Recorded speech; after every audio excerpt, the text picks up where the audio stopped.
The Price of Being Priddy. Miss Priddy wasn't having a very good day. Truth be told, no day was a good day for Miss Priddy. It was Texas hot already, and it wasn't even 10 o'clock. The box fan hummed in the kitchen window, doing a whole lot of nothing but pushing the smell of boiled eggs and cat litter from one end of the trailer to the other. Miss Priddy sat at the dinette table with a chipped ceramic mug of lukewarm instant coffee, her pigtails drooping like tired flags, and her thick glasses sliding down her nose.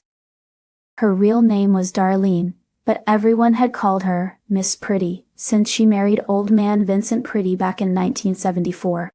She was 23. He was 63.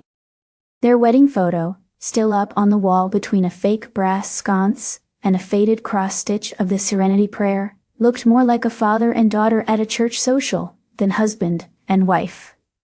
Vincent had been kind, steady, called her his doll baby, and patted her hand like she was made of spun glass. But Miss Priddy had never once believed she was beautiful to anyone, not even to him. Vincent told her she was pretty, but Vincent also watched golf for fun. So Miss Priddy figured his judgment was a little off. The only other person who had ever called her pretty was old Miss Joyce from next door, who had cataracts and drank too much, but was always kind. "Why, you're pretty as a picture," she'd said when they first met over the chain-link fence. "With a name like Priddy, you'd best be." But Miss Priddy knew what people meant when they said things like that. It was the kind of nice reserved for people you felt sorry for. She had been born with buck teeth big enough to open a can of peaches, and a face that never quite grew into itself. Family pictures were misery. She always looked like the before shot in a dental commercial. Half-blinked eyes, crooked smile, and hair she didn't know what to do with, so she just tied it up in pigtails and tried not to be noticed. Then one day, in July of 1989, she saw it. The Sally Jesse Raphael show, the Ugly Duckling episode. Miss Priddy had been folding laundry and eating dry Fruit Loops from the box when the women came on stage transformed. Chins sharpened, teeth whitened, noses straightened. They wore sequins and strutted like peacocks. The audience, clapping like Jesus himself, had walked them to the plastic surgeon's office. Miss Priddy dropped the laundry and leaned in so close to the screen, her glasses fogged up. That's what she needed. Not another sermon. Not another casserole. Not another pat on the head from Miss Joyce. What she needed was a chin like that woman from New Jersey. A real smile with real teeth. Breasts that didn't look like deflated pool toys. A waist you could fit two hands around. But dreams like that cost money. And money was something she didn't have.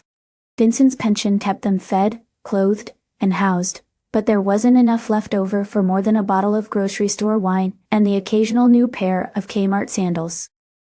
She asked him once, gently, if he'd ever consider paying for her to get fixed up a little. He looked confused, then sad, then gave her a 20 and told her to go buy herself a new lipstick. That night, she cried in the bathtub until the water turned cold and her toes shriveled like raisins. That was the night the thought came to her, strange and uninvited, like a spider in your slipper. What if Vincent were gone? He'd lived a good long life. He'd said it himself just last week. Anything past 75 is borrowed time. And he'd taken out a life insurance policy a few years back, after his cousin Leon died of a heart attack at Whataburger. The payout? Just over $100,000. Miss Priddy had always been a reader. True crime, mostly. And she remembered something she'd read about cyanide being used in rat poison and old photography labs. It wasn't easy to come by, but she did some poking around. She told the man at the chemical supply store in Lubbock that she needed it for some old negatives she found in a family trunk. He barely looked up.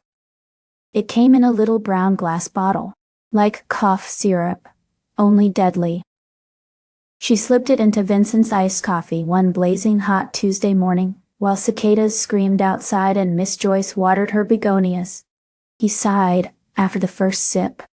"Ah, you make it just right, doll baby." 10 minutes later, he slumped forward on the recliner, mouth open, coffee spilled on his belly. The coroner said it was his heart. No autopsy. No questions. Within 3 weeks, the check came in the mail. Miss Priddy moved quickly. She drove to Dallas and met with doctors. Her teeth were capped and straightened, her glasses replaced with contacts. Pigtails gone, replaced with a styled bob. She got a facelift, a nose job, a breast augmentation, and a tummy tuck. She dropped 50 pounds and bought a new wardrobe that didn't come from a second-hand bin. When she walked back into the Baptist potluck that fall, no one recognized her. Not even Miss Joyce. "Darlene," she whispered. "My word, what happened to you?" Miss Priddy just smiled and said, "Just finally living up to my name." But with the new face came a new way of walking, a new voice, a new tilt of the head. She was confident now. Maybe too confident. People whispered. "She's not the same," they said. "Poor Vincent. He loved her so much."